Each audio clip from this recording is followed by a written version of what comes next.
নমস্কার বন্ধুরা, তোমরা সবাই কেমন আছো? আশা করছি খুব ভালো আছো, আর আমিও খুব ভালো আছি। আজকে আবার নতুন একটা রেসিপি নিয়ে চলে এসেছি। এখানে তোমরা দেখতেই পাচ্ছ চিংড়ি মাছ নিয়ে নিয়েছি। বেশি একটা বড় না, মিডিয়াম সাইজ, এরকম সাইজের চিংড়ি মাছ নিয়ে নিয়েছি আমি। তো এই চিংড়ির আমি মালাইকারি করে দেখাবো তোমাদের। চলো দেখে নিই কী কী নিয়েছি আমি উপকরণে। এখানে আমি হাফ নারকেল কুড়িয়ে নিয়েছি।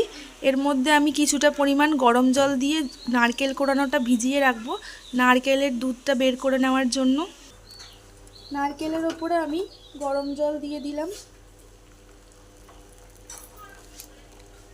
আমি 5-10 মিনিট মতো রেখে দেবো, তারপর নারকেলের দুধটা বের করে নেব। মালাইকারির জন্য আমি এখানে একটা পেঁয়াজ কেটে নিয়েছি, 4-5টা কাঁচা লঙ্কা, কাঁচা পাকা দুটো মিলিয়ে নিয়েছি, আর নিয়েছি আদা আর কিছুটা পরিমাণ রসুন। এটা আমি মিহি পেস্ট করে নেব। তো এখানে চিংড়ি মাছে নুন হলুদ মাখিয়ে নিয়েছি। এবারে চিংড়ি মাছগুলোকে হালকা করে ভেজে নেব। কড়াইতে আমি কিছুটা পরিমাণ সর্ষের তেল দিয়ে নিয়েছি। এর মধ্যে আমি চিংড়ি মাছগুলো হালকা করে ভেজে নেব।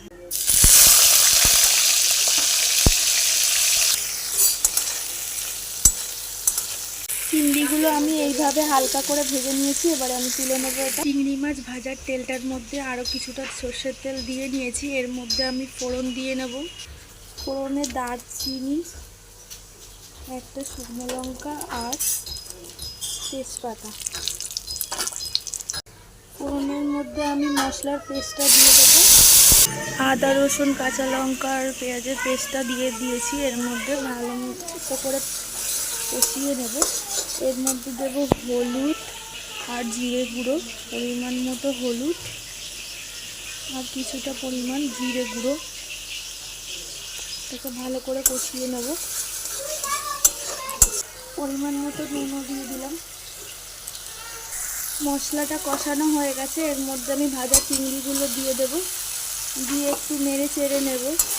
একটু নেড়ে চেড়ে নিয়েছি। এবারে এই নারকেলের দুধটা দিয়ে দেবো। নারকেলের দুধ দিয়ে দিয়েছি। এর মধ্যে আমি কিছুটা পরিমাণ নারকেল বাটাও দেব। এর মধ্যে আমি কিছুটা পরিমাণ নারকেল বাটা দিয়ে দিলাম।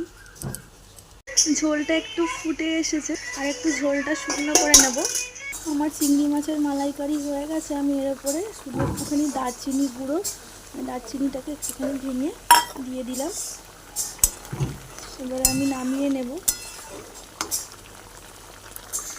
আমার চিংড়ি মাছের মালাইকারি রেডি। তোমাদের রেসিপিটা কেমন লাগলো অবশ্যই আমাকে জানিও কমেন্টে, আর ভালো লাগলে একটা অবশ্যই লাইক করে যেও, আমার পাশে থেকো। চলো দেখা হচ্ছে নেক্সট ভিডিওতে আবার একটা নতুন রেসিপি নিয়ে।